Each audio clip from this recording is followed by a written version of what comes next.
मित्रों, प्राचीन काल में सुधन्वा नाम के एक राजा थे। वे एक दिन आखेट के लिए वन गए। उनके जाने के बाद ही उनकी पत्नी रजस्वला हो गई। उसने इस समाचार को अपने शिकारी पक्षी के माध्यम से राजा के पास भिजवाया।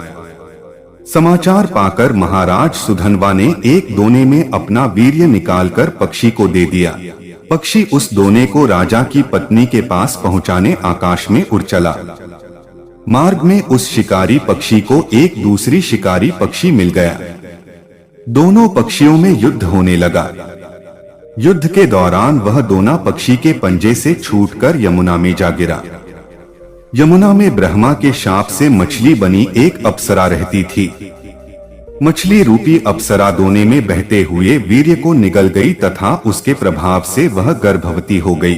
गर्भ पूर्ण होने पर एक निषाद ने उस मछली को अपने जाल में फंसा लिया। निषाद ने जब मछली को चीरा तो उसके पेट से एक बालक तथा एक बालिका निकली। निषाद उन शिशुओं को लेकर महाराज सुधन्वा के पास गया।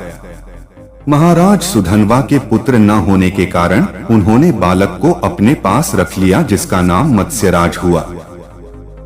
बालिका निषाद के पास ही रह गई और उसका नाम मत्स्यगंधा रखा गया, क्योंकि उसके अंगों से मछली की गंध निकलती थी।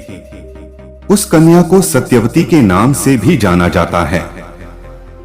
बड़ी होने पर वह नाव खेने का कार्य करने लगी। एक बार पाराशर मुनि को उसकी नाव पर बैठकर यमुना पार करना पड़ा। पाराशर मुनि सत्यवती रूप सौंदर्य पर आसक्त हो गए और बोले, देवी मैं तुम्हारे साथ सहवास करना चाहता हूँ। सत्यवती ने कहा, मुनिवर आप ब्रह्मज्ञानी हैं और मैं निषाद कन्या, हमारा सहवास संभव नहीं है। तब पाराशर मुनि बोले, बालिके तुम चिंता मत करो, प्रसूति होने पर भी तुम कुमारी ही रहोगी। इतना कहकर उन्होंने अपने योग बल से चारों ओर घने कुहरे का जाल रच दिया और सत्यवती के साथ भोग किया। तत्पश्चात उसे आशीर्वाद देते हुए कहा, तुम्हारे शरीर से जो मछली की गंध निकलती है वह सुगंध में परिवर्तित हो जाएगी। समय आने पर सत्यवती गर्भ से वेद वेदांगों में पारंगत एक पुत्र हुआ। जन्म होते ही वह बालक बड़ा हो गया और अपनी माता से बोला, माता तू जब कभी भी विपत्ति में मुझे स्मरण करेगी मैं उपस्थित हो जाऊंगा। इतना कहकर वे तपस्या करने के लिए द्वैपायन द्वीप चले गए। द्वैपायन द्वीप में तपस्या करने तथा उनके शरीर का रंग काला होने के कारण उन्हें कृष्ण द्वैपायन कहा जाने लगा। आगे चलकर वेदों का भाष्य करने के कारण वे वेदव्यास के नाम से विख्यात हुए। तो मित्रों, हमारा वीडियो कैसा लगा कमेंट करके जरूर बताएं।